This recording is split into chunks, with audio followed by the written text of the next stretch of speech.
Hello, everyone. Happy Friday.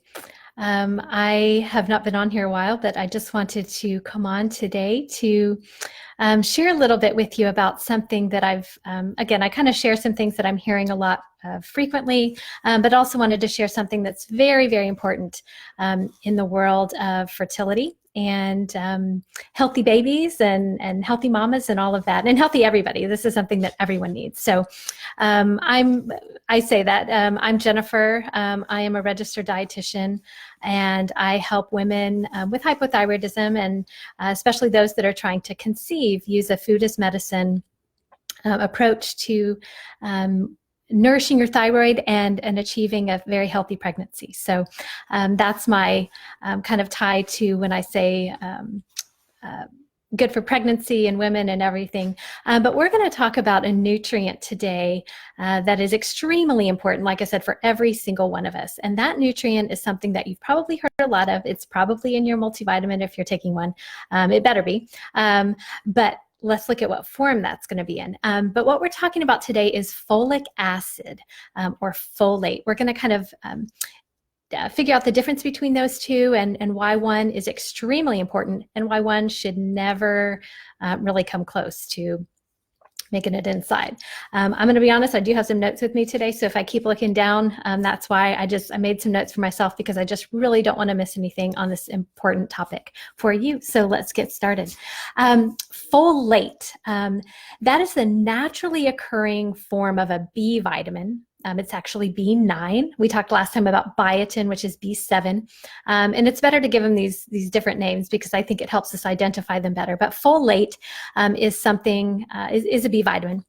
And it's important for so many things in your body. A few of those, red blood cell production. That's why if you don't have enough folate, or if you're folate deficient, you can have certain types of anemias because your blood cells are not able to make enough or have enough of folate to produce enough red blood cells, or enough red blood cells in a good form.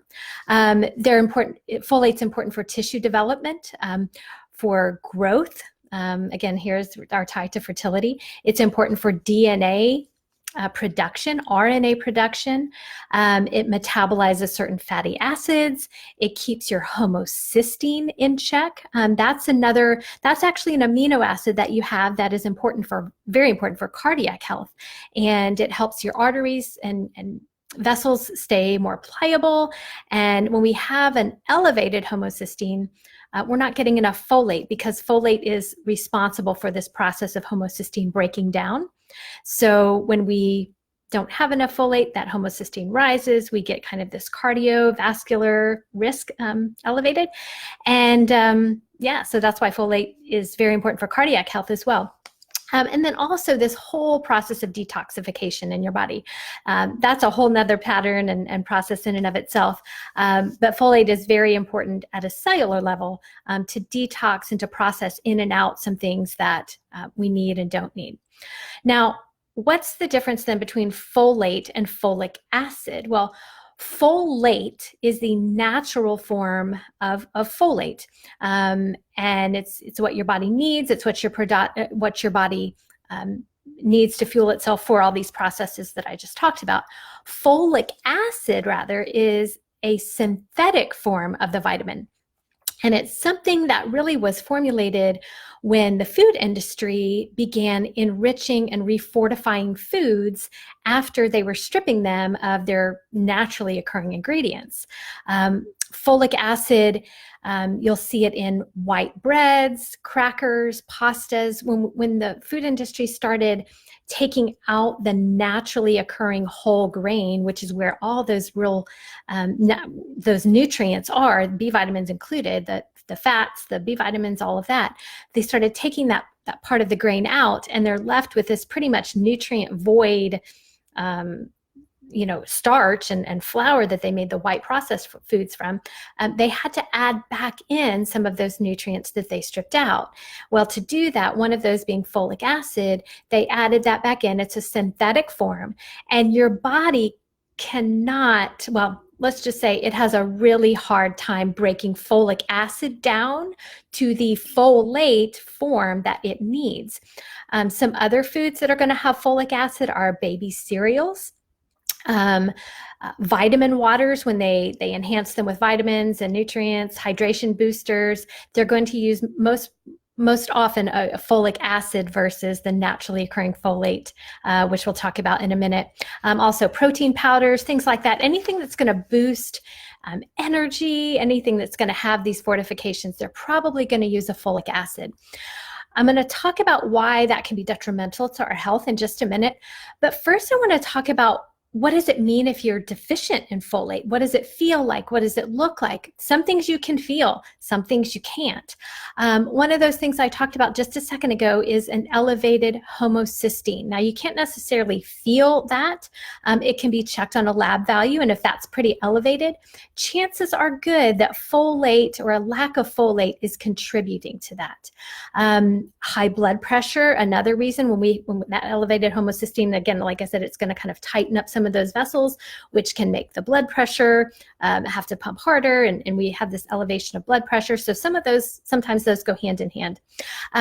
Anxiety.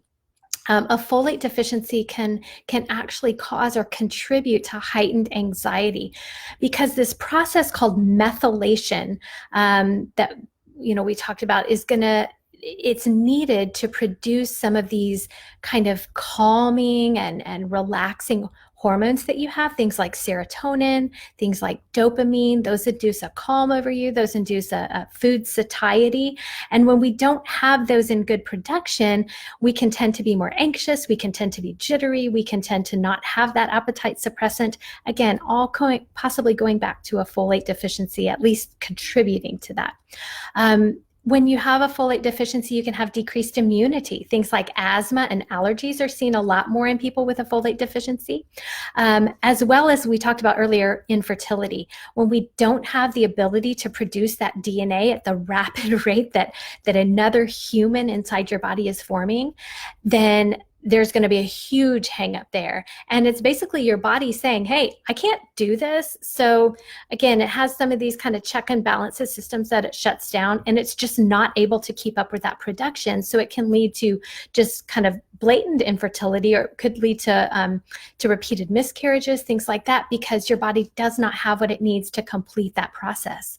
It can also cause kind of along that anxiety level, it can cause like attention deficit type disorders in a grown person, but also we see that in children.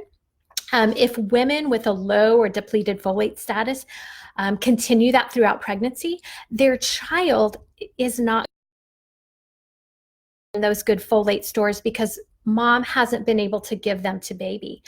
So we see children with elevated kind of hyperactivity and social anxieties, attention deficit kind of things, usually low in this B vitamin, most of the B vitamins across the board, but certainly folate, because they don't have that, again, kind of that link in the chain that helps with that calming element of the neurotransmitters that we produce.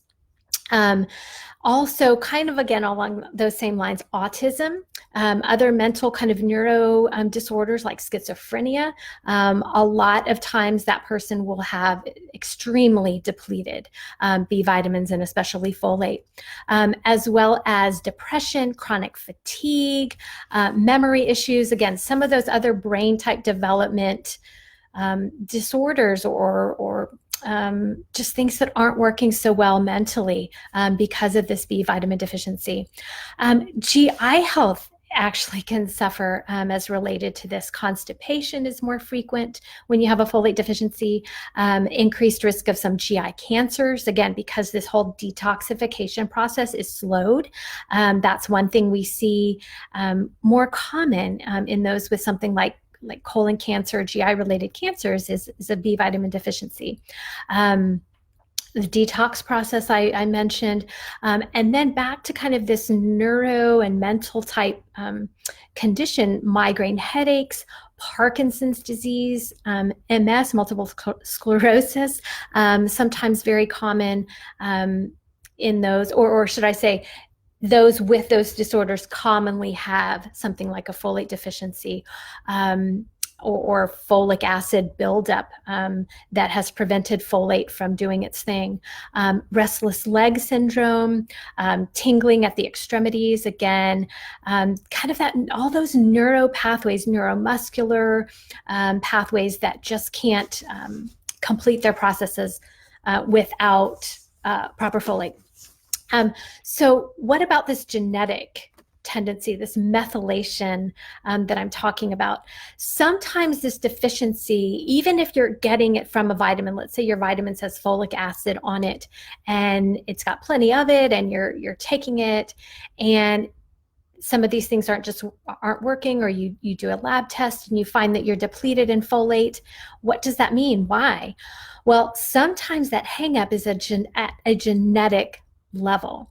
And there's one gene that's kind of gotten a little bit of the spotlight in recent days, and that gene it's a bunch of letters strung together, MTHFR. And if you spell that all out, it's a mouthful. It's methylene tetrahydrofolate reductase. It's a gene that you have, which is a hardwired something that all of us have, but it's also an enzyme. And an enzyme is something in your body that it's kind of like a key going into a lock hole to open up a process. It helps the process do its thing. It goes from A to B and the process is done. But when we're talking about having a genetic variant or a genetic kind of malfunction, if you will, with this MTHFR gene, what that means is that methylation process that we have, something that goes on in your body 1 billion times per second. Y'all, that's important. If anything's happening 1 billion times, it's important, but 1 billion times a second, I didn't even figure out what that is in a day, but let's just say it's a lot.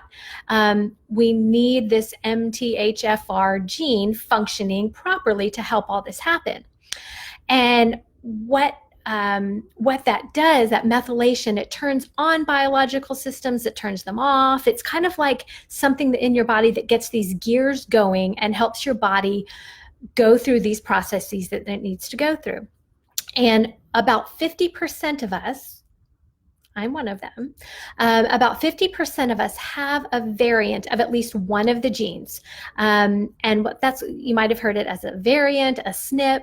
And basically what that means is we don't have all the processes needed to make this system happen or make this process happen exactly the way it should. And so we just need a little bit of help when it comes to certain things.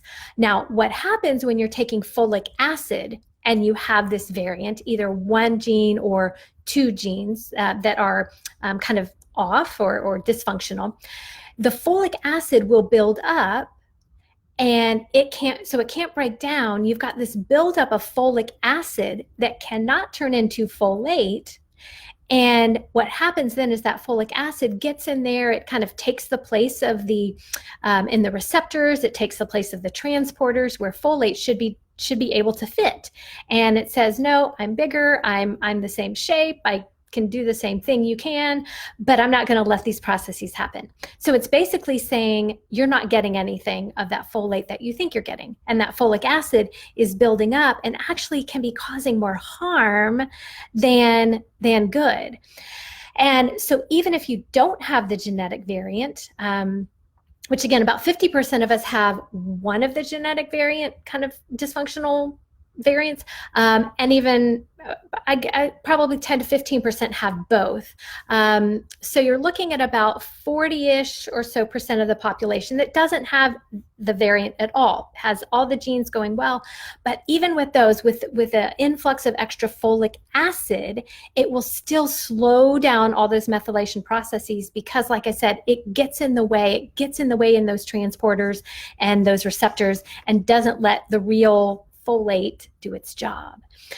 So that's kind of where that folic acid kind of, I'll say myth, or not myth, but just misinformation of this huge supplementation process that not only the food industry does, but these vitamins that say, oh, it's, got so much folic acid. And they tend to kind of over supplement in some of these B vitamins. We burn through Bs pretty quickly. But when we're taking one that is actually going to get in the way and do more harm than good. We've got to be really careful with that. So then what do? How do we supplement correctly? How do we supplement with the right form? Let's talk about food first, because that's where everything comes from naturally. How do we get folate from foods that our body absolutely is going to know how to use, break down, put in all those methylation processes and make everything happen? One of the best sources, I know it's not everybody's favorite, but is liver. You can certainly get even encapsulated liver, so you don't have to have that kind of maybe mouthfeel that a lot of people don't like, or sometimes it's kind of a metallic taste. But hidden liver is a very kind of easy thing to do in things like sauces, meatloaves, meatballs, things where you've got a ground meat going already, or a sauce that you can puree it into. It's a great thing to kind of hide it that way. And it actually adds like a richness to the sauce. It adds kind of a creaminess, a depth to it. Sometimes you might never know. You might be surprised. Certainly it's something you want to source your liver from a very, very clean, grass-fed, pasture-raised, kind of check off all those good boxes kind of food source, because the liver is a toxic, or it's a detox organ. It's a filter organ. So if we're eating liver from an animal that was fed stuff that it shouldn't be eating anyway, and then we're going to have to go through that, it's not really a great food. So if you do like liver and enjoy it, or want to try it, kind of sneak it in, just source it well, as organically and well sourced in terms of how they raise the animals as you can. Leafy greens, folate, foliage. It's actually a Latin term where we get that word. So yes, leafy greens, kale, spinach, chard, dark leafy lettuces, the darker the better. Foods like broccoli, Brussels sprouts, asparagus, even avocados are a very good folate source. All those naturally occurring sources that, again, your body's going to get it. It's going to go, hey, I know what to do with this. It puts it right into that big process chain. It doesn't need to break it down. It just goes right in there to work. Some other foods, other plant-based foods, lentils, legumes, other peas, beans, things like that are great sources of folate. And again, the ones you want to really avoid, I would say at all costs, are those foods that say enriched with or fortified with. Because if you look on the label, if you look in the ingredient list, 99% of the time, I would say 100, but I'll give that 1% chance. It's going to be folic acid. And again, I hope this has cleared up some reasons why that is just not the best form for your body to use. Now, what about a supplement? What about that multivitamin, the prenatal vitamin that I need? Of course you need it. What you want to look for on a label is, of course, not folic acid. If it says that, I would shelf it, or honestly, stop taking it. One thing, a form you want to look for, you might see that methyl word, methyl, methyl, folate, it'll go on. Or you might even see kind of that little acronym, like a 5-MTHF, methylene tetrahydrofolate. It'll abbreviate it sometimes it'll spell it out.